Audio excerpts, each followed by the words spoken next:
आणि हो, पुरीच्या चप्पलचं बघा, आज तिला शाळेतून येताना पाहायला लागलं. तुला माहिती आहे ना आपल्याला किती जणांना पैसे द्यायचे.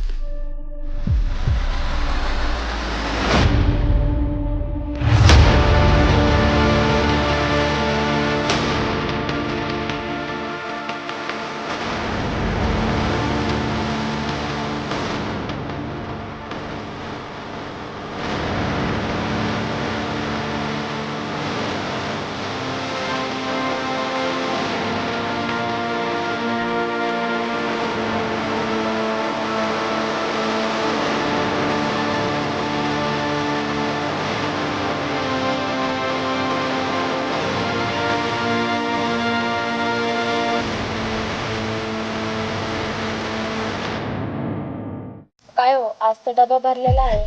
काम केलं तर भूक लागेल ना.